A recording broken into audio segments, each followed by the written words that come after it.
So hello guys, আপনারা সবাই কেমন আছেন? আশা করি ভালো আছেন। ভিডিওর টাইটেল এবং থাম্বনেল দেখে অবশ্যই বুঝে গেছেন আজকের ভিডিওটা কি নিয়ে হতে যাচ্ছে।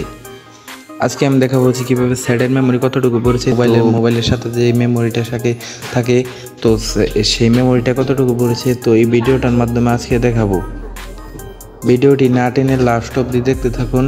আর আমার চ্যানেলটি যারা সাবস্ক্রাইব করেননি তো অবশ্যই সাবস্ক্রাইব করে দেন ভাই, এখনও সাবস্ক্রাইব করেননি ভাই।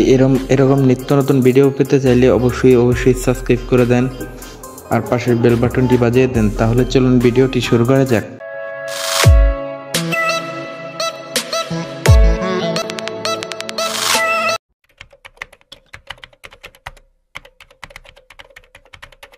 তো ফার্স্ট অফ অল আমাদের কি করতে হবে, ফার্স্ট অফ অল আমাদের মেমোরি কতটুকু পড়ছে তো এটা দেখার জন্য সর্বপ্রথম এখান থেকে চলে যেতে হবে। এখান থেকে তো সেটিংসে আসার পর এখান থেকে একটু স্ক্রল ডাউন করে নিচের দিকে যাবেন। নিচের দিকে যাওয়ার পর এখান থেকে দেখতে পাচ্ছেন ডিভাইস ক্যারি। তো ডিভাইস ক্যারিতে এটার উপরে ক্লিক করে দেবেন। তো ক্লিক করার পর এখান থেকে উপরে দেখতে পাচ্ছেন 2 নম্বরে এখান থেকে লেখা আছে স্টোরেজে ক্লিক করে দেবেন।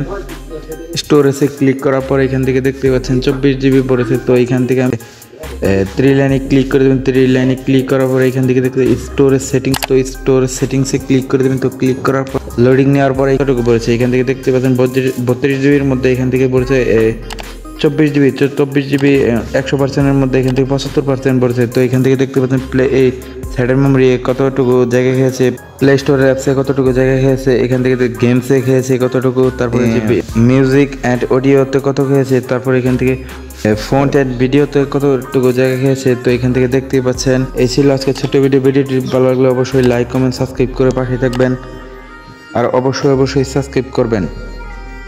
আর এতক্ষণ আপনারা সবাই ভালো থাকবেন, সুস্থ থাকবেন, নিজের খেয়াল রাখবেন। আল্লাহ হাফেজ।